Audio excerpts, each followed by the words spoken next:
भगवान से सदगुरु कबीर साहब फरमाते हैं, मन रे जागत रहिए भाई, गाफिल होय बसत मति खोबै, चोर मुसै घर जाई। षट चक्र की कनक कोठरी, बस्त भाव है सोई, ताला खूंजी कुलफ के लागे, उघड़त बार न होई। पंच पहरवा सोई गए हैं, बस्तें जागन लागी, जुरा मरन व्यापै नहीं कछु नाही, गगन मंडल लय लागी। करत विचार मन ही मन उपजी, ना कहीं गया न आया, कहे कबीर संसार सब छूटा, राम रतन धन पाया। भगवान हमें इस पद का भाव बताने की अनुकंपा करें।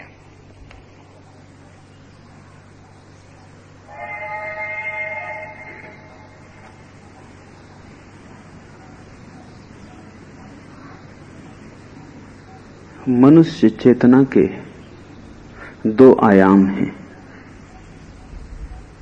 एक मूर्छा, एक अमूर्छा।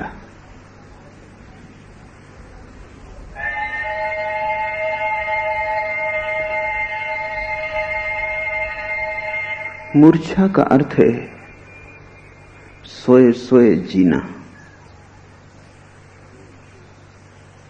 बिना होश के जीना। अमूर्छा का अर्थ है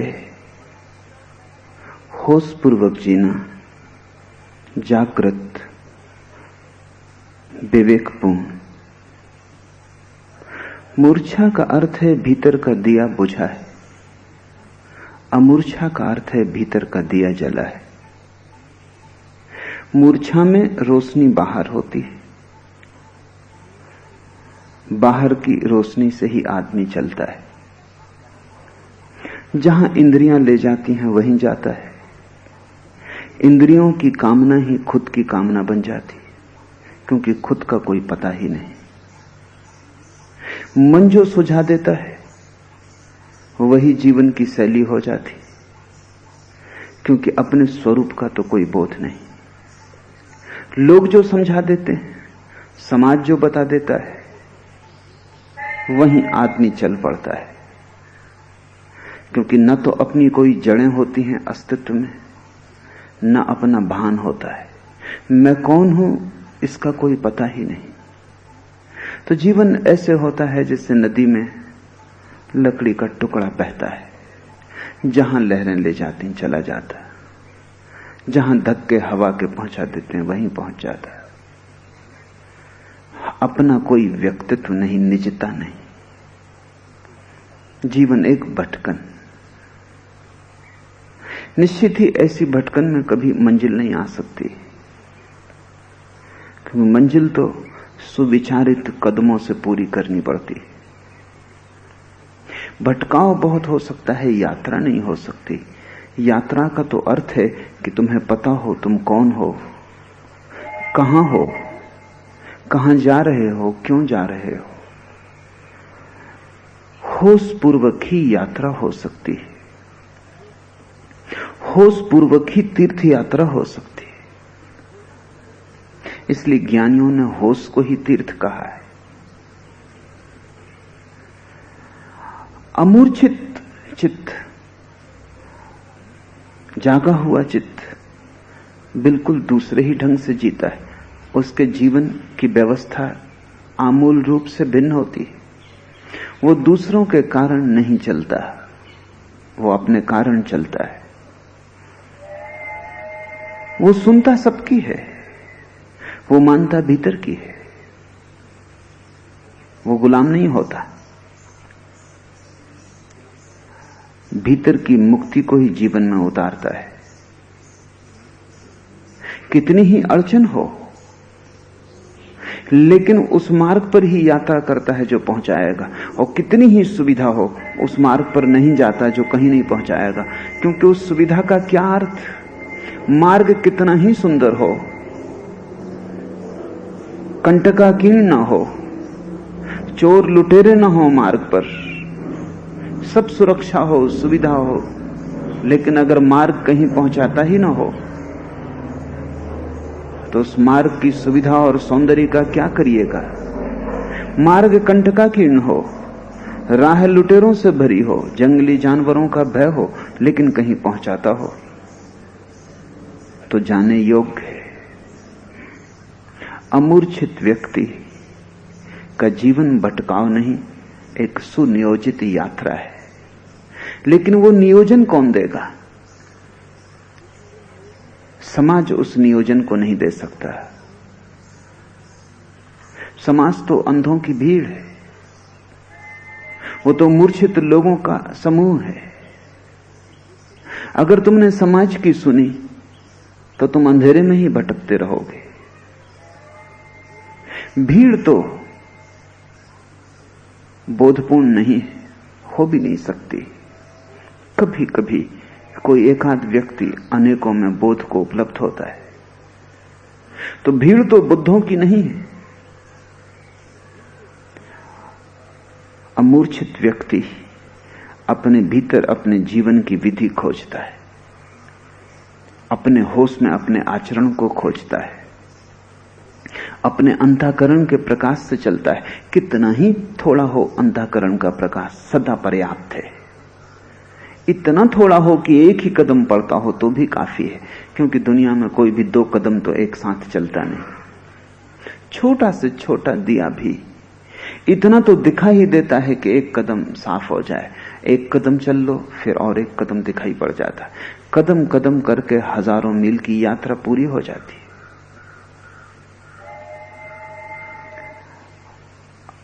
अमूर्छित व्यक्ति विद्रोही होता है। अमूर्छित व्यक्ति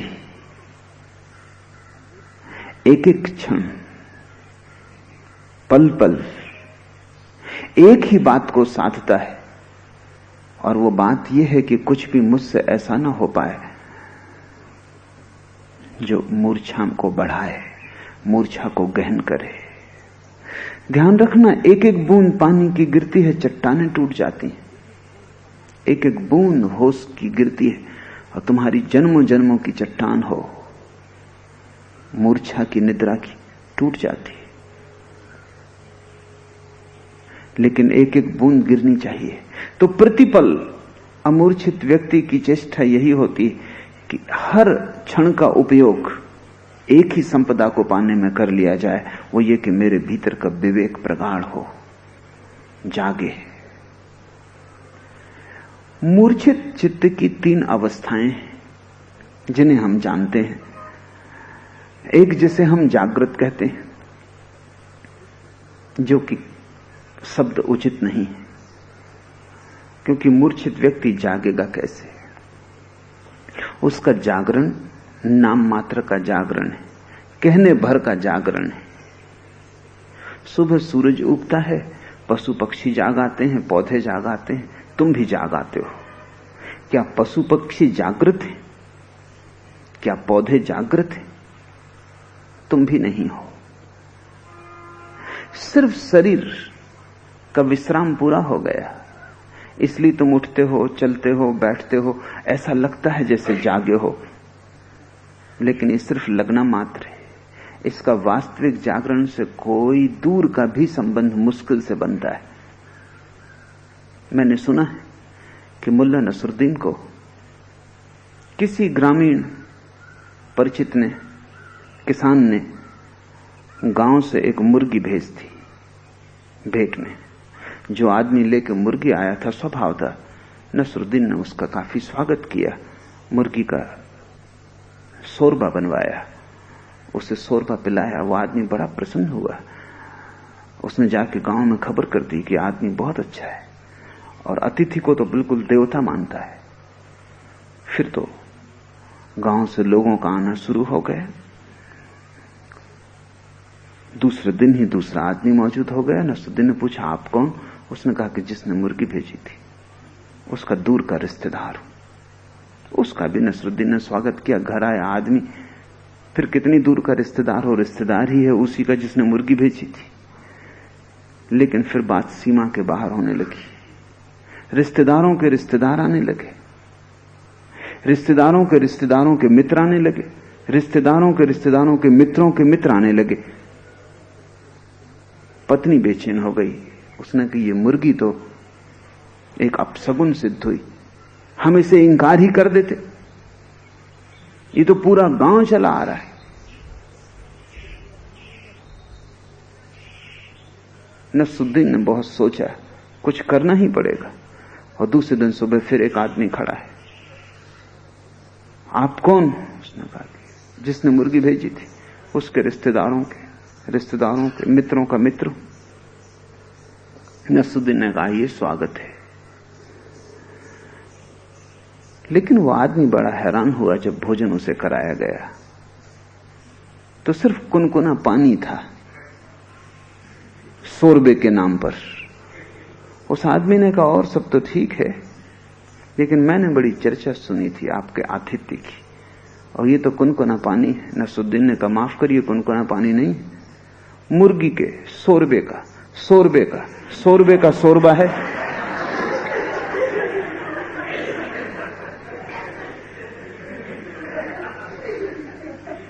आपकी जागृति बस मुर्गी के शोरबे का शोरबा है। अगर बुद्ध की जागृति है तो आपकी जागृति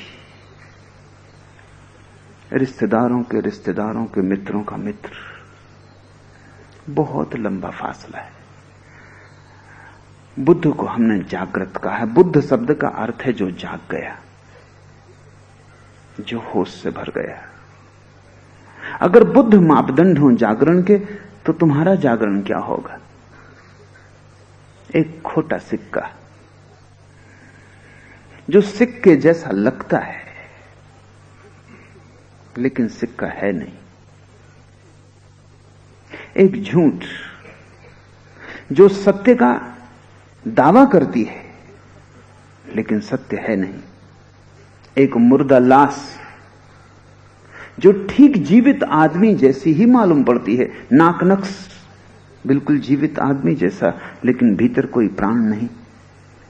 एक बुझा हुआ दिया जिसमें सब है, दिया है, बाती है, तेल है, लेकिन ज्योति नहीं। मूर्छा के 3 रूप हैं। एक जिसे हम जागृति कहते हैं, जो बिल्कुल खोटी है, क्योंकि जागे हुए भी तुम जागे हुए नहीं होते। जाग कर भी तुम जो करते हो वो खबर देता है कि तुम सोए हुए हो। तुमने 1000 दफे तय किया है कि अब दोबारा क्रोध ना करेंगे, और फिर एक आदमी अपमान कर देता है, या तुम्हें लगता है अपमान कर दिया, या किसी आदमी का भीड़ में तुम्हारे पैर पे पैर पड़ जाता है, और एक क्षण भी नहीं लगता, एक क्षण की देरी भी नहीं होती और आग उबल उठती, और तुमने अनेक बार तय किया है कि अब क्रोध ना करेंगे। 1000 बार कस्में ली हैं, 1000 बार पछताए हो। वो सब कहां चला गया पछतावा? वो याददाश्त इतनी जल्दी कैसे खो जाती है? होश होता तो शांत रहती, बेहोशी में याददाश्त शांत कैसे रह सकती है? क्षण में आग जल उठती है, फिर वही क्रोध खड़ा है, फिर तुम पछताओगे घड़ी भर बाद, लेकिन न तुम्हारे पछतावे का कोई मूल्य है और न तुम्हारे क्रोध का कोई मूल्य है। तुम्हारा पछतावा भी झूठा है, क्योंकि कितनी बार पछता चुके, अब रुकते नहीं, अब रुक जाओ। एक आदमी मेरे पास आया और उसने कहा जिंदगी भर हो गई, उसकी उम्र कोई 65 साल होगी, बस एक ही चीज मुझे कष्ट दे रही, मेरा क्रोध। इससे मेरा घर भर पीड़ित है, मेरे बच्चे, मेरी पत्नी, मेरा जीवन एक कलह की लंबी कहानी, मगर ये क्रोध मुझसे नहीं जाता, और अभी भी है, मौत करीब आई जा रही, लेकिन ये क्रोध मुझे आग की तरह कपाता रहता है। और मैंने 1000 बार पश्चाताप कर लिया, कसमें खाली मंदिरों में जाके साधुओं के चरणों में सिर रख के कि शायद उनकी कृपा का साथ मिल जाए। भगवान को साक्षी रख के मंदिरों में कसम खाली, वो भी काम नहीं आती। जब क्रोध पकड़ता है तो भगवान की सामर्थ्य भी काम नहीं आती। उस वक्त मैं सब भूल ही जाता हूं, एक क्षण को मैं होता ही नहीं। कौन आ जाता है मेरे भीतर भूत प्रेत जैसा, और मैं क्या कर गुजरता हूं उसका मुझे खुद ही समझ नहीं आता। पीछे लौट कर देखता हूं तो मानने का मन नहीं होता कि मैंने ऐसा किया होगा। तो क्या करूं? आप साक्षी हो जाएं मुझे संकल्प करवाएं। मैंने कहा कि मैं वो भूल न करूंगा जो दूसरों ने तुम्हारे साथ की।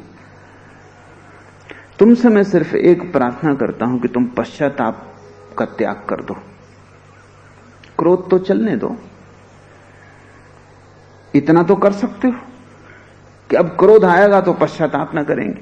वो आदमी हंसने लगा। उसने कहा कि ये तो मैं कर ही सकता हूं, इसमें क्या अड़चन। उसे पता नहीं कि जो क्रोध नहीं छोड़ सकता वो पश्चाताप भी नहीं छोड़ सकता। छोड़ना तो होश की बात है। मैंने कहा तो जिस दिन पश्चाताप छूट जाए तुम आ जाना, उसी दिन क्रोध भी छुड़वा दूंगा। महीने भर बाद वो आदमी वापस आया और उसने कहा कि आपने धोखा दिया, पश्चाताप भी नहीं छूटता। नहीं, इसमें तो कोई अड़चन नहीं है, ये तो किसी शास्त्र ने तुमसे कहा नहीं, ये तो छोड़ ही सकते हो। पश्चाताप के तो विरोध में कोई भी नहीं है, क्रोध के विरोध में तो सारी दुनिया है। तुम पश्चाताप छोड़ दो।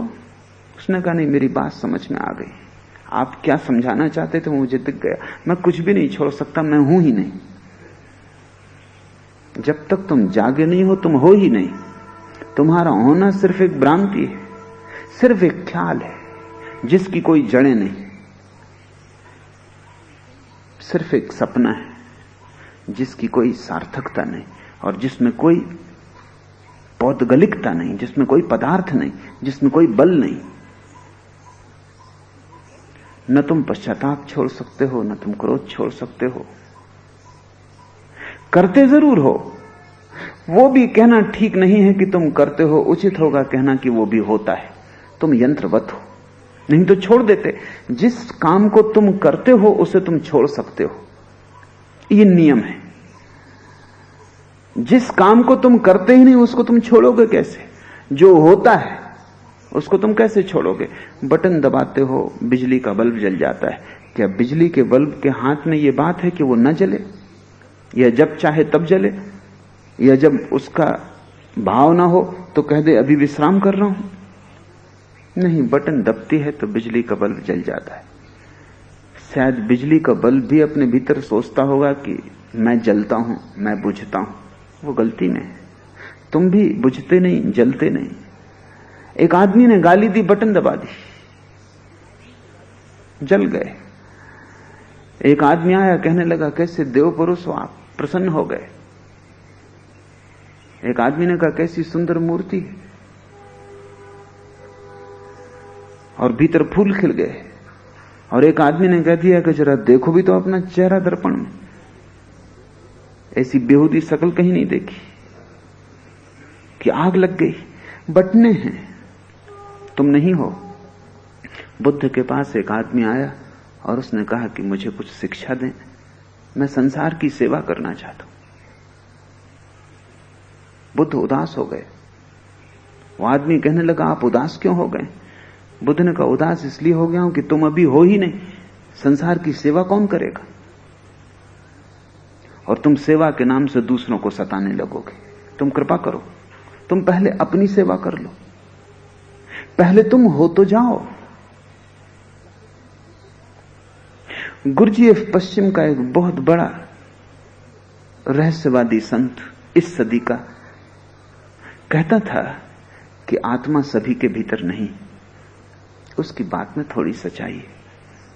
कहती आत्मा तो उन्हीं के भीतर है जो जागे हुए हैं, बाकी तो सिर्फ मिट्टी के पुतले हैं, बाकी तो सब पदार्थ हैं, उनके भीतर भी आत्मा का कोई आविर्भाव नहीं हुआ है। उसकी बात में सच्चाई है, क्योंकि आत्मवान होने का एक ही अर्थ होता है कि तुम अपने मालिक हुए। अब तुम जो चाहो वही होगा। तुम हवा में कपते हुए पत्ते नहीं हो कि जब झोंका आएगा तब कपोगे, और जब झोंका ना आएगा तो लाख चाहो तो न कप सकोगे। अब तुम यंत्रवत नहीं हो, तुम मनुष्य हो। मनुष्य का अर्थ है कि अब तुम्हारे भीतर से निकलेंगे तुम्हारे कृत्य, बाहर की घटनाओं से पैदा न होंगे, परिस्थितियां नहीं। अब तुम मूल्यवान हो, तभी तो तुम आत्मवान होोगे, अन्यथा आत्मा है ये केवल सिद्धांत है। कभी कभी किसी व्यक्ति में आत्मा होती है, तुम में आत्मा ऐसी ही है जैसे बीज में वृक्ष है, हुआ न हुआ बराबर है। हो सकता है लेकिन है नहीं। और हो सकना और होने में बड़ा फर्क है।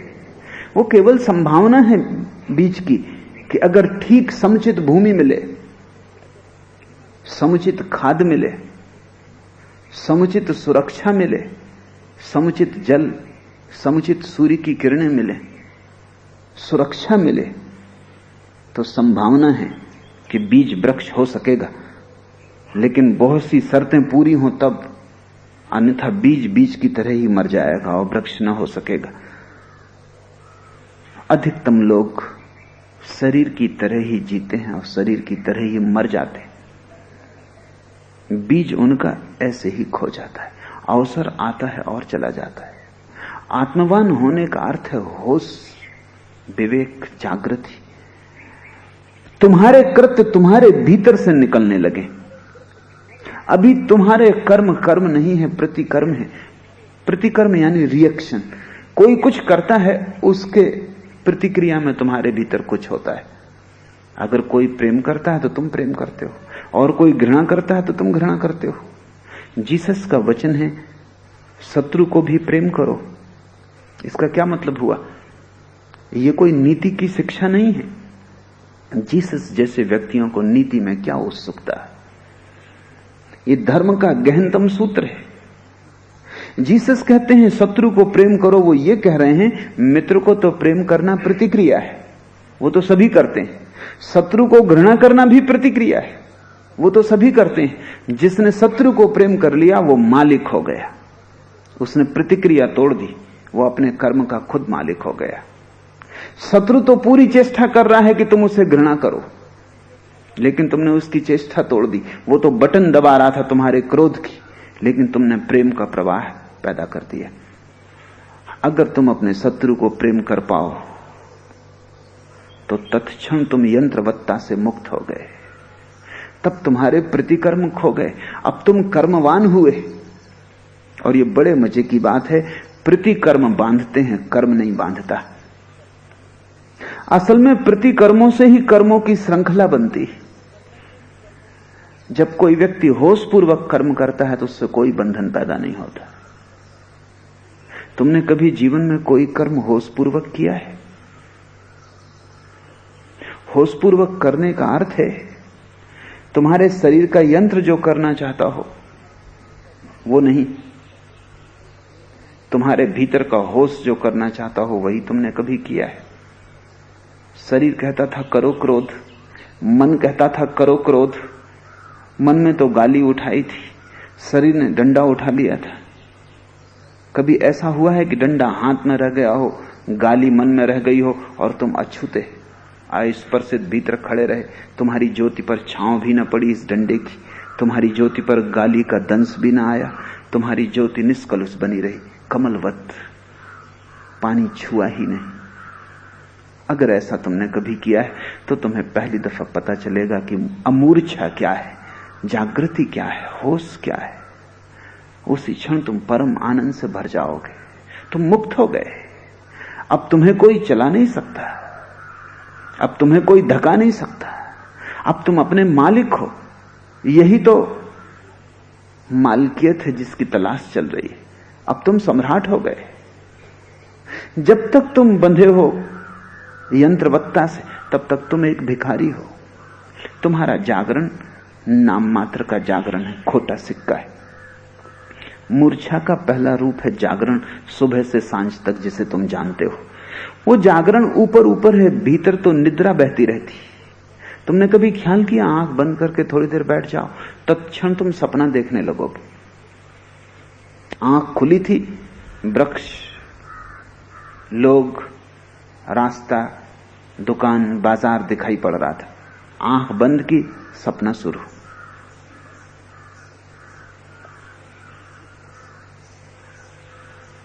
मैंने सुना है कि मुल्ला नसरुद्दीन को फुटबॉल का बहुत शौक था। शौक इतना ज्यादा हो गया था, जैसा कि अक्सर लोगों को हो जाता है। जब बाढ़ आती तो कोई सीमाओं का ख्याल रख के थोड़ी आती। क्रिकेट के पागल हैं, कि अगर उनकी टीम हार जाए तो रेडियो जिस पे वो कमेंट्री सुन रहे थे उसको पटक देते।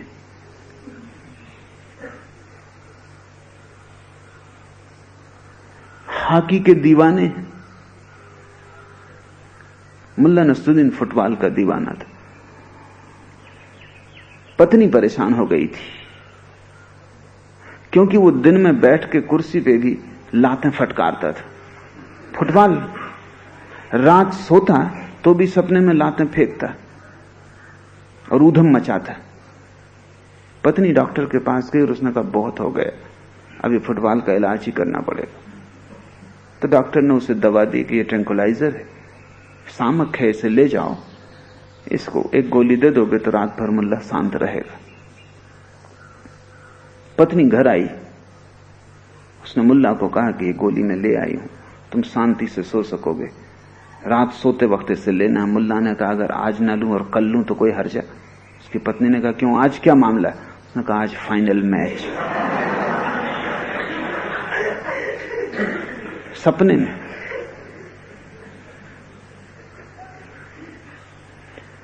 अगर तुम आंख बंद करो तो तुम पाओगे कि वहां न मालूम कितने तरह के मैच चल रहे हैं सपनों के। जरा आंख बंद की कि सपना दौड़ने लगता। सपना दौड़ ही रहा था, सिर्फ आंख खुली थी, तुम बाहर उलझे थे इसलिए ख्याल नहीं था। सपना नींद का लक्षण है, क्योंकि बिना नींद के सपना हो ही नहीं सकता। इसे तुम सूत्र की तरह याद रखना, सपना नींद का लक्षण है। और अगर जागते जागते भी तुम्हारे भीतर सपना चलता है तो उसका अर्थ है तुम्हारे भीतर नींद ही चलती। ऊपर ऊपर सतह पर जरा से तुम जागे हुए लगते हो, भीतर सपना चल रहा है। तुम रास्ते पे चलते लोगों को देखो, वो इस रास्ते पे चल रहे हैं, ऊपर ऊपर भीतर दूसरे ही रास्ते हैं जिन पर उनका मन चल रहा है। लोगों को खाना खाते देखो, कौर बना रहे हैं, मुंह में खाना डाल रहे हैं, बिल्कुल होश में लगते हैं, लेकिन जरा उनके गौर से उनके चेहरे को देखो, भीतर कुछ और चल रहा है। शायद उन्हें पता भी ना हो कि वो भोजन कर रहे हैं। वो किसी दूसरे लोक में, किसी सपने में संलग्न है। उनके ओंठ कप रहे हैं, बात चल रही है किसी और से जो वहां मौजूद नहीं है। लोग रास्ते पे चले जा रहे हैं और ओंठ हिलते हैं, हाथ से मुद्राएं होती रहती हैं जैसे वो किसी से चर्चा कर रहे हैं जो वहां मौजूद तुम्हें नहीं दिखाई पड़ता, उनके सपने में मौजूद है। तुम अपना ही निरीक्षण करो, तुम पाओगे तुम जो भी करते हो वो ऊपर ऊपर है, भीतर कुछ और भी चल रहा है। भीतर सपना चल रहा है, भीतर नींद भरी है। ऊपर जरा सी पतली सतह है जागरण की, वो काम चलाऊ है। उससे कोई आत्मा की उपलब्धि ना होगी और ना परमात्मा मिलेगा। वो इतनी धीमी मंदी रोशनी है कि उससे वो प्रगाढ़ अंधकार न टूटेगा तुम्हारे जीवन के भीतरी तलों को घेरे हुए। वो ऐसे है जैसे जुगनू हो, चमकती है जुगनू, लेकिन जुगनू के चमक में तुम बैठ के कोई गीता थोड़ी पढ़ सकते हो। ऐसा ही तुम्हारा जागरण है जुगनू की चमक जैसा, उसमें तुम भीतर के परमात्मा को थोड़ी देख पाओगे। उसमें कुछ दिखाई नहीं पड़ता, उसमें जुगनू तक दिखाई नहीं पड़ती, और तो क्या कुछ दिखाई पड़ेगा, बस जरा सी चमक। उतना ही तुम्हारा जागरण है, वो भी चमक पल भर की। जुगनू के पंख खुले चमक, पंख बंद हुए चमक बंद। ऐसे प्रतिपल तुम सोते जागते हो, होश पकड़ते हो, खोते हो। दूसरी अवस्था है तुम्हारे स्वप्न की। स्वप्न बड़ी अनूठी घटना है, क्योंकि जो है ही नहीं वो स्वप्न में तुम्हें वास्तविक मालूम होता है।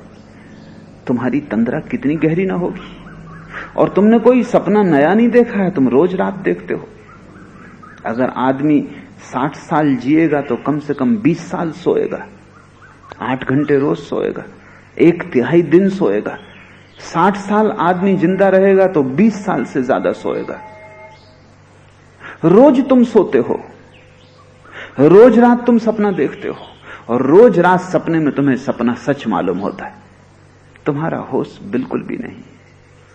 हां, पहली दफे तुमने सपना देखा हो, सच मालूम हो जाए क्योंकि परिचय नहीं था, लेकिन सुबह हर दिन जागते हो और पाते हो कि सपना झूठ था।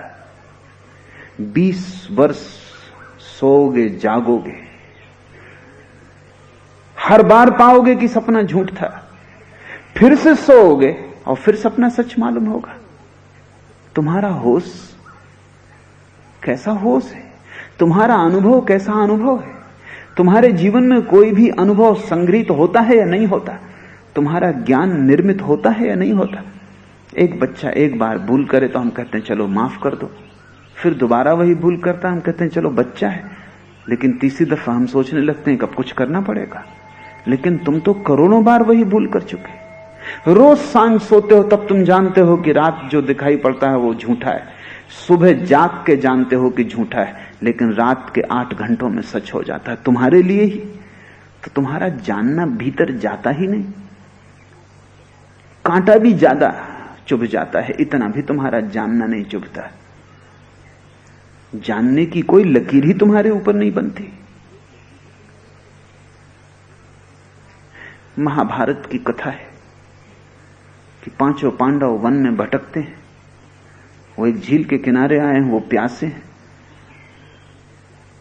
छोटे भाई को भेजा है पानी लेने, लेकिन जैसे ही वो झुक के पानी भरने लगा, एक यक्ष ने, जो झील का मालिक था, उसने आवाज दी कि ठहरो, इस झील का नियम है कि जो मेरे 3 प्रश्नों के उत्तर देगा वही केवल जल ले सकता है, और शर्त है कि अगर तुम उत्तर न दे पाए या गलत उत्तर दिए तो तुम इस झील से जिंदा न लौट सकोगे। प्यासा था नकुल, भाई भी प्यासे थे, तो उसने कहा मैं राजी हूं जवाब देने को, लेकिन जवाब दे न पाया, गिर पड़ा। दूसरा भाई आया, तीसरा भाई आया, 4 भाई लौटे नहीं झील से, तो युधिष्ठिर खोजने आए। चारों की लाशें पड़ी हैं किनारे पर। हैरान हुए कि क्या हुआ। आवाज आई जैसे ही झुके पानी पीने को कि ठहरो, जो तुम्हारे भाइयों के साथ हुआ वही तुम्हारे साथ हो जाएगा। चुनौती है, 3 सवाल है, जवाब दे दो, क्योंकि इन 3 सवालों के जब मुझे जवाब मिल जाएंगे तो मैं इस यक्ष की योनि से मुक्त होऊंगा। ये मेरे लिए अभिशाप है। तो मैं खोज रहा हूं जवाब, और जब तक मुझे जवाब ना मिलेगा मैं पानी न पीने दूंगा। पानी पिया तो मरोगे, बिना जवाब दिए भागने की कोशिश किए तो मरोगे, जवाब तो चाहिए ही। जवाब गलत हुए तो मरोगे। युधिष्ठिर ने कहा तुम पूछ लो। उसने पहला ही सवाल पूछा, वो सबसे महत्वपूर्ण सवाल है। वो उसने पूछा कि मनुष्य के जीवन में सबसे महत्वपूर्ण बात तुम्हें क्या अनुभव हुई। युधिष्ठिर ने कहा कि मनुष्य जान के भी जानता नहीं, सीख के भी सीखता नहीं। मनुष्य सीखता ही नहीं। और कहते हैं यक्ष ने स्वीकार कर लिया कि यह मनुष्य के जीवन में सबसे अनूठी घटना है। कितना ही अनुभव हो, अनुभव का सार नवनीत इकट्ठा नहीं होता। कितनी बार तुमने सपना देखा, फिर भी तुम धोखा खाओगे। आज रात फिर सपना देखोगे, और जब सपना देखोगे तो झूठ सच मालूम होने लगता है। जिसको झूठ सच मालूम होता हो, हजारों बार जानकर भी उसके होश को होश कहोगे, वो प्रगाढ़ रूप से बेहोश है। सपना बेहोशी का लक्षण है, गहनतम बेहोशी का लक्षण है। सिर्फ मन पे बनी लकीरें और चित्र और वास्तविक मालूम होने लगते हैं। असंगत घटनाएं भी सपने में सही मालूम पड़ती। एक मित्र चला आ रहा है, सपने में तुम देखते हो अचानक वो घोड़ा हो गया, तो भी तुम्हारे मन में यह संदेह पैदा नहीं होता कि जो अभी तक आदमी था अचानक घोड़ा कैसे हो गया। सपने में संदेह पैदा नहीं होता। बड़े से बड़े संदेहवादी भी सपने में संदेह नहीं करते, और जिसने सपने में संदेह कर लिया उसका सपना टूट जाता है, वो सपने के बाहर हो जाता है। सत्य के लिए चाहिए श्रद्धा और सपने के लिए चाहिए संदेह। सत्य उसे मिलता है जो श्रद्धा करता है, सपना उसका छूटता है जो संदेह करता है। तुम उल्टा ही कर रहे हो, सत्य पर संदेह करते हो, सपने पर श्रद्धा करते हो। तुम शीर्षासन कर रहे हो। पैर पर खड़े हो जाओ, सपने पर करो संदेह, और जिस दिन तुम सपने पर संदेह कर लोगे उसी दिन तुम पाओगे सत्य पर श्रद्धा करना आसान हो गया, एकदम आसान हो गया। तुम अपने पैर पर खड़े हो गए। सपने पर संदेह आते ही सपना टूट जाता है। इतना भी तुम्हें ख्याल आ जाए रात नींद में कि यह सपना है, उसी वक्त टूट जाएगा, क्योंकि इतना होश भी पर्याप्त है सपने की मौत के लिए। सपना तो झूठ है। मूर्छित व्यक्ति की दूसरी अवस्था है स्वप्न और तीसरी अवस्था है निद्रा। तुम्हारी जागृति ही झूठी, सपने में तो जरा भी नहीं रह जाती, जागने में थोड़ी सी रहती मालूम पड़ती है, एक आभास, एक छाया, एक प्रतिध्वनि, लेकिन सपने में बिल्कुल नहीं रह जाती। तो निद्रा में तो क्या रह जाएगी जब सपना भी नहीं रह जाता? तब तो तुम ऐसे हो जाते हो जैसे सड़क पर पड़ी हुई चट्टान, तुम होते ही नहीं। निद्रा का अर्थ है स्वप्न शून्य निद्रा। तब तुम होते ही नहीं, तुम्हारा होना बिल्कुल ही विलुप्त हो जाता है। दिया बिल्कुल ही बुझ गया, अब जुगनू भी नहीं टिमटिमाती। जागने में जुगनू टिमटिमाती थी, सपने में जुगनू थी, पंख बंद थे, टिमटिमाती नहीं थी। निद्रा में समाप्ति हो गई, बंद पंख की जुगनू भी नहीं है। ये साधारण चित्त की तीन अवस्थाएं। मूर्छित चित्त की, अमूर्छित चित्त की क्या दशा है?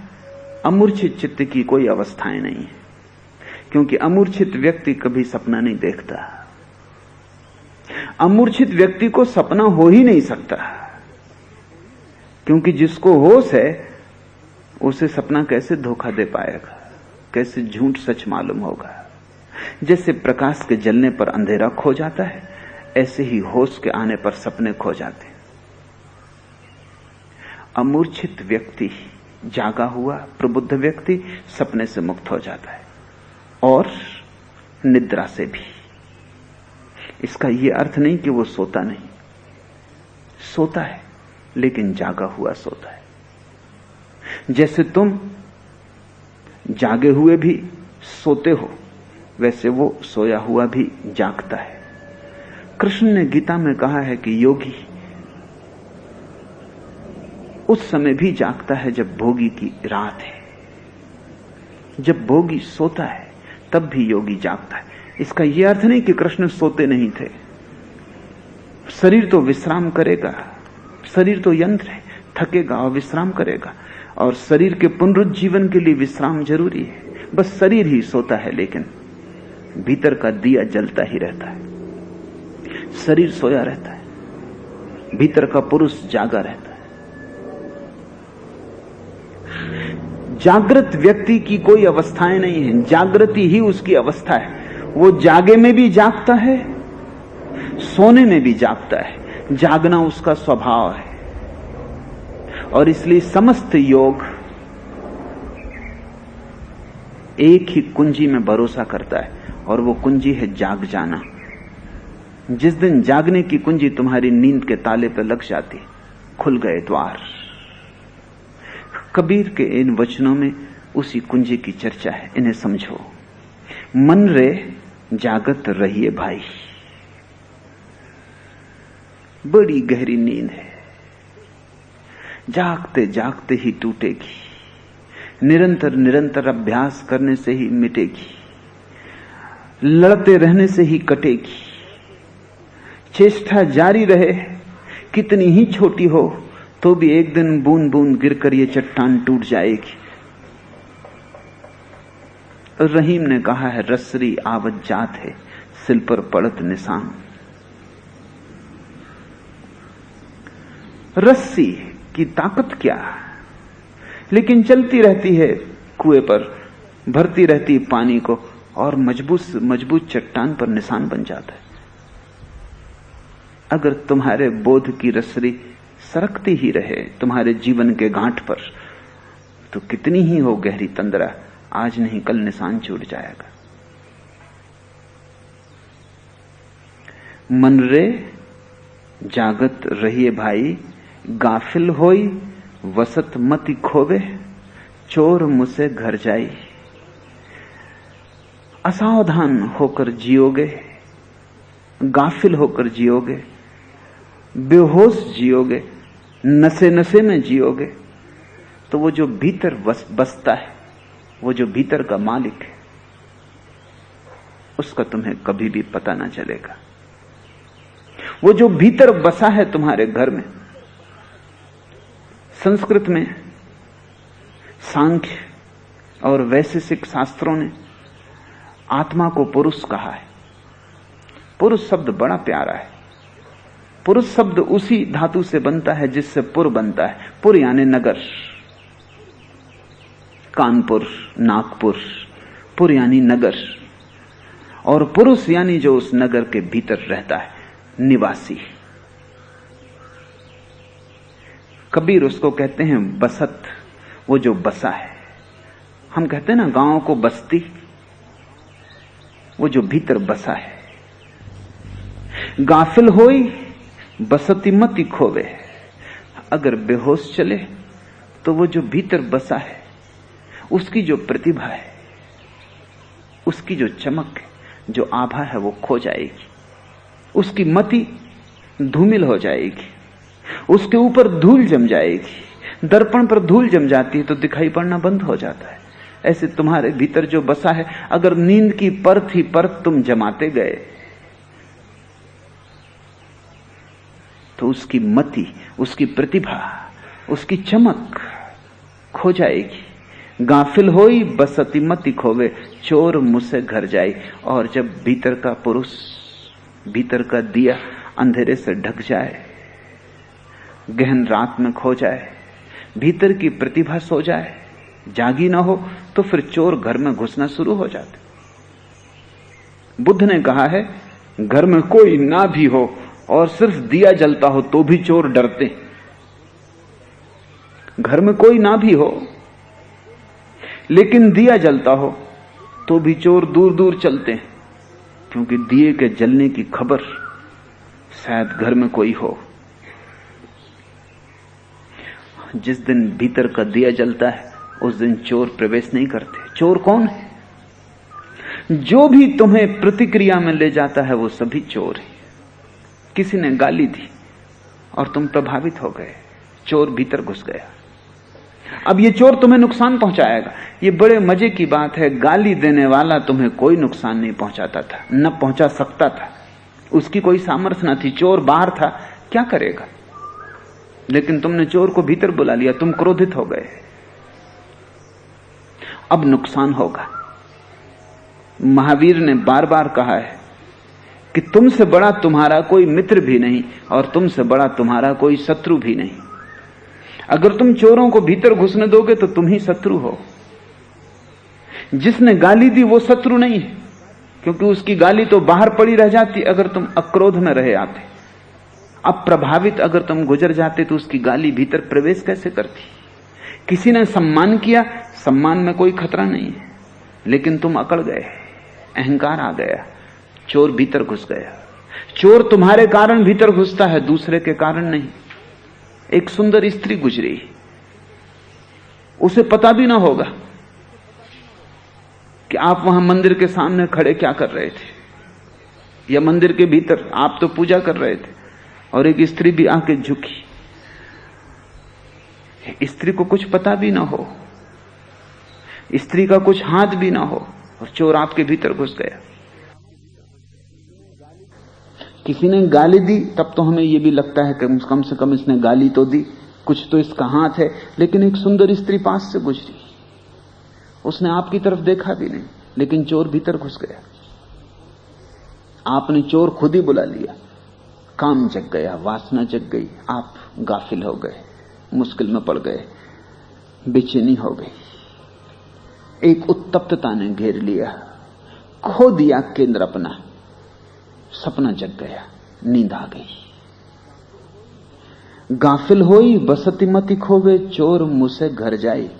जैसे ही तुम गाफिल हुए वैसे ही चोर भीतर घुस जाता है। तो तुम्हारी गफलत ही असली कारण है। बुद्ध एक गांव के पास से गुजरे, लोगों ने गालियां दी, अपमान दिए। बुद्ध ने कहा, क्या मैं जाऊं अगर बात पूरी हो गई हो, क्योंकि दूसरे गांव मुझे जल्दी पहुंचना। उन लोगों ने कहा, ये कोई बात ना थी, हमने भद्दे से भद्दे शब्दों का प्रयोग किया है, क्या तुम बहरे हो गए? क्या तुमने सुना नहीं? बुद्ध ने कहा कि सुन रहा हूं, पूरे गौर से सुन रहा हूं, इस तरह सुन रहा हूं जैसा पहले मैंने कभी सुना ही ना था। लेकिन तुम जरा देर करके आए। 10 साल पहले आना था। अब मैं जाग गया हूं, अब चोरों को भीतर नहीं घुसने का मौका रहा। तुम गाली देते हो, मैं देखता हूं गाली मेरे तक आती है और लौट जाती। ग्राहक मौजूद नहीं। तुम दुकानदार हो, तुम्हें जो बेचना है तुम ले आए हो, लेकिन ग्राहक मौजूद नहीं। ग्राहक 10 साल हुए मर गया। पीछे के गांव में कुछ लोग मिठाइयां लाए थे, मेरा पेट भरा, तो मैंने उनसे कहा वापस ले जाओ। मैं तुमसे पूछता हूं वो क्या करेंगे? किसी ने भीड़ में से कहा जाके गांव में बांट देंगे, खा लेंगे। बुद्ध ने कहा तुम क्या करोगे? तुम गालियों के थाल से जाके लाए, मेरा पेट भरा, 10 साल से भर गया। तुम जरा देर करके आए, अब तुम क्या करोगे? इन गालियों को वापस ले जाओगे, बांटोगे या खुद खाओगे? मैं नहीं लेता। तुम गलत आदमी के पास आ गए, और जब तक मैं न लूं तुम कैसे गाली दे सकते हो? देना तुम्हारे हाथ में, लेना का तो मालकियत सदा मेरे हाथ में। देने से ही तो काम पूरा नहीं हो जाता, वो तो अधूरी प्रक्रिया है। और मजा यह है कि अगर तुम लेने को तत्पर हो तो बिना दिए भी मिल जाता है। कोई आदमी हंस रहा है, वो किसी और कारण से हंस रहा है, तुमको चोट लग गई, तुम समझे तुम्हारे कारण हंस रहा है। तुम्हारी अकड़ ऐसी है कि तुम सोचते हो दुनिया में जो भी हो रहा है तुम्हारे कारण हो रहा है। लोग हंस रहे हैं तो तुम्हारी वजह से हंस रहे हैं। लोग धीरे धीरे घुसफुस करके बातें कर रहे हैं तो तुम्हारी निंदा कर रहे हैं, अन्यथा घुसफुस करके क्यों बातें करेंगे? जैसे तुम केंद्र हो सारे संसार के, कि जो भी यहां हो रहा है वो तुम्हारी वजह से हो रहा है। फूल खिल रहे हैं तो तुम्हारे लिए, चांद तारे उग रहे हैं तो तुम्हारे लिए, गालियां आ रही तो तुम्हारे लिए, लोग हंस रहे हैं, मजाक कर रहे हैं तो तुम्हारे लिए। तुमने सारी दुनिया को अपने सिर पर उठा रखा है। जो तुम्हें नहीं दिया गया वो भी तुम ले लेते हो। होशपूर्ण व्यक्ति, बुद्ध जैसा व्यक्ति वही लेता है जो लेना है। तुम्हारे देने का सवाल नहीं, तुम्हारे ना देने का सवाल नहीं। बुद्ध मालिक है। गुलामी के दिन होते 10 साल पहले तो पता भी ना चलता और गालियां ले ली होती। गाफिल होई वसती मति खोबे, चोर मुझसे घर जाई, 60 चक्र की कनक कोठरी, बस्त भाव है सोई। कबीर कहते हैं ये भीतर का, कबीर का मनुष्य के अंतस्थल का विश्लेषण योग 6 चक्रों को मानता है, जिनके भीतर छिपी है तुम्हारी चेतना। ये 60 चक्र तुम्हारे इस शरीर के हिस्से नहीं है। इस शरीर के भीतर जो छिपा है सूक्ष्म शरीर, उस सूक्ष्म शरीर के हिस्से हैं। ये 6 चक्र ऊर्जा के चक्र हैं। इन 6 चक्रों के कारण ही तुम ऊर्जावान हो। तुम्हें जो जीवन में शक्ति मालूम पड़ती है, उठते हो, बैठते हो, चलते हो, काम करते हो, थक जाते हो, फिर शक्ति वापस लौट आती, ये इन 6 चक्रों के, इन 6 डायनामास के द्वारा तुम्हारे भीतर ऊर्जा पैदा हो रही। जिससे डायनामा पैदा करता है विद्युत को, जिससे तुम पानी से विद्युत को पैदा होते देखे। पानी में विद्युत छिपी पड़ी है, लेकिन उसे निकालने के लिए यंत्र चाहिए। पानी में विद्युत का प्रगाढ़ रूप छिपा है, लेकिन यंत्र चाहिए जिनसे विद्युत बाहर आ जाए और उपयोग में आ जाए। तुम्हारी आत्मा प्रगाढ़ ऊर्जा है, अनंत ऊर्जा है। जिन्होंने जाना उन्होंने कहा स्वयं परमात्मा से जुड़ी, अनंत अक्षय उसकी शक्ति है। लेकिन उस शक्ति को सक्रिय बनाने के लिए भीतर 6 चक्र हैं। उन चक्रों के घूमने से, निरंतर घूमने से आत्मा की शक्ति शरीर तक प्रवाहित होती। योग उन 6 चक्रों को जगाने की बड़ी चेष्टा करता है। जब वो 6 ही चक्र ठीक ठीक सक्रिय हो जाते हैं, तब जीवन में बड़ी ऊर्जा का आविर्भाव होता है। तब तुम अनथके जीते हो। तब तुम्हारे भीतर एक बाढ़ होती है ऊर्जा की। तुम कितना ही बांटो बंटता नहीं, तुम कितना ही लुटाओ लुटता नहीं। तुम देते चले जाओ और बहता चला आता है। तब तुम्हारी अपार क्षमता हो जाती। तब तुम्हारा दान कोई सीमा नहीं जानता। तुम प्रेम बांटो, प्रेम बढ़ता है। तुम ज्ञान बांटो, ज्ञान बढ़ता है। तुम जो चाहो, एक बार ये 6 चक्र ठीक से चलने लगे, तुम्हारा यंत्र सुनियोजित व्यवस्था से चलने लगे, तो तुम्हारे भीतर कभी भी बाढ़ की कमी नहीं आती। तब तुम कभी कृपण नहीं होते। इसलिए आज तक कोई भी व्यक्ति जिसने भीतर की थोड़ी सी गंध पाई हो, कृपण नहीं पाया गया है। सारी मनुष्यता कृपण है। कृपणता का कारण है क्योंकि तुम्हें लगता है चुक जाएगा। जो तुम्हारे पास है वो इतना थोड़ा है कि तुम डरे हो, उसे बचाते हो। और बड़ी जटिल बात यह है कि जितना तुम बचाते हो उतनी ही तुम्हारे 60 चक्रों की प्रक्रिया कम हो जाती। क्योंकि जब जरूरत ही नहीं रहती, बांटते हो तो जरूरत पैदा होती। जरूरत पैदा होती तो चक्र घूमते हैं, ज्यादा ऊर्जा को लाते हैं। जब जरूरत ही नहीं रहती, चक्र स्थिर हो जाते हैं, जंग खा जाते हैं, चलते ही नहीं। कृपण आदमी कमजोर हो जाता है। कृपण से ज्यादा कमजोर कोई भी नहीं। लोभी कमजोर हो जाता है, दानी फैलता है, लोभी सिकुड़ जाता है। ऐसे ही जैसे एक कुआं है, तुम उसमें से पानी भर लेते हो रोज, तो कुएं के नीचे झरने, उन झरनों से पानी चला आता, नया पानी, नए जल के स्रोत खुल जाते हैं।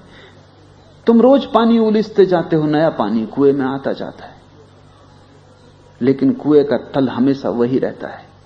खींच लो कितना ही पानी, फिर कुएं में पानी भर जाता है। और ये पानी नया होगा और नए झरने खुल जाएंगे। जितनी जरूरत होगी उतनी ऊर्जा बहेगी। लेकिन किसी कुएं में कंजूसी आ जाए या किसी कुएं के मालिक को कृपणता आ जाए कि इतना सा तो पानी है कुल, इसको खींच के लुटा दिया, तो कुआं खाली हो जाएगा। कुआं कोई घड़ा नहीं है कि तुमने निकाल लिया तो खाली हो जाएगा। कुआं कोई मुर्दा नहीं है, जीवंत धार है उसकी। वो नीचे सागर से जुड़ा है। कंजूसी मत करो, नहीं तो कुआं सड़ेगा, उसका पानी पीने योग्य न रह जाएगा। और बढ़ेगा तो नहीं, उसके झरने धीरे धीरे बंद हो जाएंगे, उनकी जरूरत न रहेगी, उन पे मिट्टी जम जाएगी, कंकड़ बैठ जाएंगे। कुएं का पानी सड़ेगा और झरने बंद हो जाएंगे। ऐसा ही होता है कृपण आदमी के जीवन में। जिस आदमी के जीवन में थोड़ी सी भी जागृति आती है, वो बांटना शुरू करता है, वो अपने को बांटता है। जितना बांटता है उतना बढ़ता है, जितना बांटता है उतने नए स्रोत उपलब्ध होते हैं, जितना बांटता है उतना ही पाता है। अनंत शक्ति उपलब्ध है, अनंत ऊर्जा उपलब्ध है। 60 चक्र की कनक कोठरी, तुम स्वर्ण के अंबार हो, तुम्हारी संपदा की कोई सीमा नहीं, इसलिए कनक कोठरी। तुम स्वर्ण के खजाने हो, वो खजाना भी कोई मरा हुआ स्वर्ण नहीं है, जीवंत ऊर्जा है परमात्मा की, लेकिन वो 6 चक्रों के द्वारा जुड़ा है। 60 चक्र की कनक कोठरी बस्त भाव है सोई, और उस कोठरी के भीतर ही, उस अनंत संपदा के भीतर ही बसा हुआ है पुरुष, तुम्हारी आत्मा। ये 6 चक्र सक्रिय होने चाहिए। ये जितने सक्रिय होंगे उतना ही भीतर प्रवेश होगा। और ठीक अंतरतम में, ठीक मध्य बिंदु पर, तुम्हारे होने के ठीक केंद्र में परमात्मा छिपा है। वही है असली बसने वाला। शरीर घर है, मन घर है, और मन से भी गहरा घर 60 चक्र है। ताला कुंजी कुलफ के लागे, उघड़त बार न होई। बस ठीक कुंजी तुम्हें मिल जाए, ताले में लग जाए, तो कुंडलनी जागृत हो जाती, ऊर्जा जग जाती। उन 6 चक्रों में एक ही ऊर्जा का प्रवाह हो जाता है। 6 चक्रों को जोड़ने वाली ऊर्जा का नाम कुंडलनी है। चक्र अलग अलग चलते हैं तो तुम संसार के काम के योग शक्ति पैदा कर पाते हो। जब 6 चक्र इकट्ठे एक सूत्र में आबद्ध हो जाते हैं, जैसे कि माला के मन के एक ही धागे में बंध जाते हैं, अलग अलग मन के भी मन के, लेकिन माला नहीं। अलग अलग चक्र भी चक्र हैं और उनसे शक्ति पैदा होती, लेकिन माला नहीं है अभी। जब छहों चक्र जुड़ जाते हैं एक धारा में, एक लयबद्धता में, छहों एक साथ सक्रिय होते हैं और उन छहों के बीच एक संगीत निर्मित हो जाता है, एक माला अनसयुत हो जाती, तो उसी का नाम कुंडलनी है। और जिस दिन कुंडलनी जग जाती है, उघड़त बार न होई, फिर तुम्हारे परमात्मा स्वरूप के उघड़ने में क्षण भर की भी देरी नहीं होती। पंच पहरबा सोई गए हैं, बसत जागण लागी, और जैसे ही तुम जागते हो पांचों इंद्रियां सो जाती। जब तक पांचों इंद्रियां जागती हैं तब तक तुम सोए रहते हो।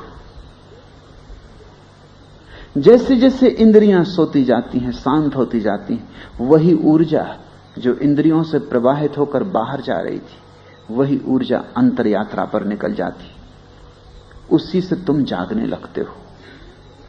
पंच पहरवा सोई गए हैं, बसत जागण लागी, वो जो भीतर बसा है वो जाग गया, वो पांच पहरेदार सो गए। जरा मरण व्यापे कछु नहीं, गगन मडन ले लागी, और अब न कोई मृत्यु है न कोई जन्म, क्योंकि तुम्हारे भीतर जो छिपा है वो कभी जन्मा नहीं, कभी मरा नहीं। मरना और जन्मना उसके बाहर ही घटा है। तुम्हारा शरीर मरा है, जन्मा है, तुम्हारा मन, तुम्हारे रूप नाम अनंत अनंत बार बदले, लेकिन वो जो भीतर छिपा है अविनाशी, वो सदा वही का वही रहा है। वो कभी बदला नहीं, न पैदा हुआ न मरेगा, न वो बनाया गया है और न मिटेगा। जरा मरण व्यापे कछु नहीं, और जिसने उसकी साक्षात अनुभूति कर ली, उसके लिए मृत्यु का भय मिट जाता है और जीवन की अभीप्सा मिट जाती। वो जीवन की जो जिजीविषा है, लस्ट फॉर लाइफ, वो भी मिट जाती। गगन मंडल ले लागी, अब उसकी तो सारी ज्योति, लो, लगन शून्य की तरफ लग जाती। गगन यानी शून्य, आकाश, निराकार, ब्रह्म कहो, निर्वाण कहो, मोक्ष कहो, अब तो उसकी सारी ज्योति शून्य की तरफ प्रवाहित होने लगती। तुम्हारी जीवन ज्योति सदा वस्तुओं की तरफ प्रवाहित होती है, आकृति की तरफ, रूप की तरफ, धन की तरफ, शरीर की तरफ, मकान की तरफ, लेकिन सदा वस्तुओं की तरफ। इंद्रियां वस्तुओं की तरफ प्रवाहमान है, चेतना सदा निर्विकार, निराकार, शून्य की तरफ प्रवाहमान है। पंच पहरवा सोई गए हैं, वसत जागरण लागी, जरा मरण व्यापे कछु नहीं, गगन मंडल ले लागी, करत विचार मन ही मन उपजी, ना कहीं गया न आया, कहे कबीर संसार सब छूटा, राम रतन धन पाया। करत विचार, ये सूत्र बड़ा बहुमूल्य है। कबीर के एक एक सूत्र में एक एक उपनिषद समा जाए। करत विचार मन ही मन उपजी। कबीर जिसे विचार कहते हैं वो तुम्हारा विचार नहीं है, तुमने तो कभी विचार किया ही नहीं। तुम्हारे भीतर विचार तो बहुत हैं, लेकिन तुमने विचार कभी नहीं किया। इस भेद को ठीक से समझ लेना। थॉट्स, विचारों की तो तुम्हारे भीतर भीड़ है, लेकिन थिंकिंग, विचार की तुम्हारे भीतर बिल्कुल संभावना नहीं। विचार तुम्हारे भीतर बहुत है, लेकिन तुम्हारा उसमें कौन सा विचार है? सब उधार है। तुमने क्या विचारा है? बाहर से आ गए। जो बाहर से आ जाए उसे क्या विचार कहना है? दूसरे का है, बासा है, जूठन है, उच्छिष्ट है, त्याज्य है। तुम्हारा अपना कोई विचार है? जिसको तुम अपना भी कहते हो, वो भी गौर करोगे तो पाओगे किसी और से, कहीं से पा लिया है। ज्यादा से ज्यादा तुम इतना ही कर पाए होगे कि किसी एक के विचार की टांग और किसी दूसरे के विचार का सिर और किसी तीसरे के विचार के हाथ जोड़ के तुमने एक प्रतिमा बना ली हो जो नई लगती हो, लेकिन वो नई है नहीं, वो भी दूसरों के विचारों का जोड़ है। संयोग नया होगा लेकिन विचार पुराना है, उसमें कुछ भी नया नहीं। मौलिक विचार तो तुम्हें तभी हो पाएगा जब ध्यान लग जाए। ध्यान का अर्थ है जब विचारों की भीड़ चली जाए। इसलिए असली विचार की क्षमता तो तब आती जब विचारों की भीड़ विदा हो जाती, जब भीतर मन का खुला आकाश रह जाता है जिसमें एक भी बादल विचार का नहीं, तब विचार की क्षमता उपजती। तब तुम विचार करते नहीं, तब तुम सोचते नहीं, तुम्हें दिखाई पड़ता है, तब विचार दर्शन हो जाता है। खरत विचार मन ही मन उपजी, कबीर उसी विचार की बात कर रहे हैं। कैसे बैठे ध्यान में शांत, कोई विचार की भीड़ नहीं, शून्य में लगन लगी, शून्य की तरफ भागती लौ जीवन की। ऐसे विचार के क्षण में मन ही मन उपजी। भीतर ये भाव उठा, भीतर आविर्भूत हुआ ये भाव, ये धारणा जन्मी, ना कहीं गया न आया। न तो कहीं गया अब तक और न कहीं आया अब तक। न कोई जन्म हुआ न कोई मृत्यु हुई, सब सपना था। जन्म और मरना और सारा व्यापार दोनों के बीच सब सपना था। इसलिए हिंदू इस संसार को माया कहते। माया का अर्थ है जो वस्तुतः जागते हैं उन्हें दिखाई पड़ता है कि जिसे हम जीवन कहते हैं वो भी सपना था, न कहीं गया न आया। सदा से वही हूं जहां था, शाश्वत सनातन नित्य, जरा भी अंतर नहीं पड़ा। तुम आते हो जाते हो, थोड़ा समझो। घर से तुम उठे यहां चले आए, यहां से उठोगे घर जाओगे, दुकान दफ्तर जाओगे, लेकिन तुम्हारे भीतर जो है वो कहीं आया कहीं गया, वो तो वहीं के वहीं। शरीर डमा डोला, उठ के यहां चले आए, शरीर डमा डोला, उठ के वापस चले गए, लेकिन तुम्हारे भीतर जो चित्त स्वरूप है तुम्हारा, वो कहीं आया कहीं गया, वो तो वहीं के वहीं। तुम चाहे लंदन जाओ, चाहे कलकत्ता, चाहे मास्को, चाहे पेकिंग, शरीर ही जाएगा आएगा, मन जाएगा आएगा, तुम तो वहीं के वहीं रहोगे। तुम कहां जाओगे, तुम कैसे जाओगे?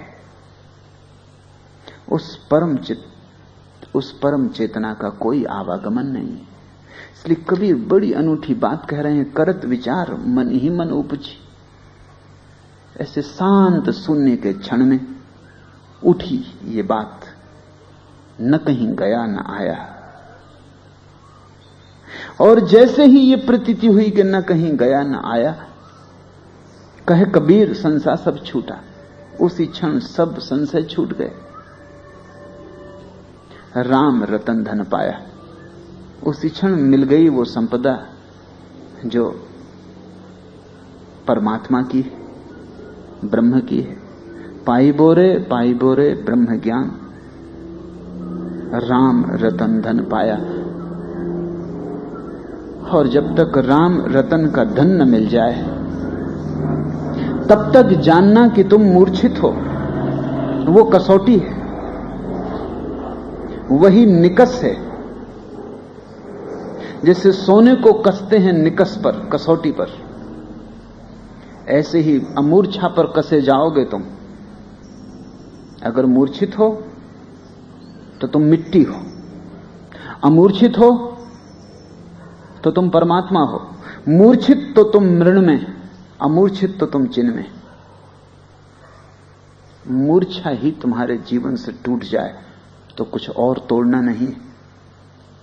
ज्ञानियों ने नहीं कहा चोरी मत करो, बेईमानी मत करो, हिंसा मत करो, नहीं, ज्ञानियों ने तो इतना ही कहा है कि मूर्छा मत करो और जिसने मूर्छा न की वो बेईमानी करेगा नहीं, कर नहीं सकता। चोरी करेगा नहीं, चोरी हो नहीं सकती। हिंसा असंभव है। महावीर से कोई पूछता है साधु कौन, असाधु कौन, तो महावीर ने बड़ा महत्वपूर्ण सूत्र दिया है।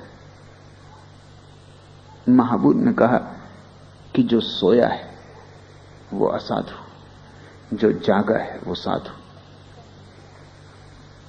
असुत्ता मुनि, सुत्ता अमुनि।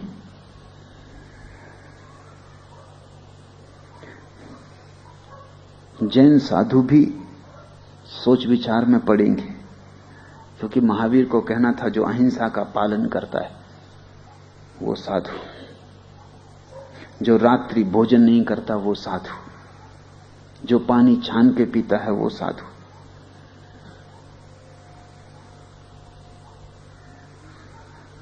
लेकिन महावीर ने बात ही ना उठाई अहिंसा की। महावीर ने रात दिन की चर्चा ही ना की, पानी छानने न छानने की कोई चर्चा ही ना उठाई। महावीर उठाते वैसी चर्चा तो साधारण साधु रहते। महावीर जागृत पुरुष है, बुद्धत्व को जिनत्व को उपलब्ध। उन्होंने कुंजी की बात कही, सार सूत्र कहा। सुत्ता अमुनि, दो छोटे से शब्द। सोया वो असाधु, असुत्ता मुनि, जागा वो साधु। वही कबीर कह रहे हैं, मन रे जागत रहिए भाई। आज इतना है।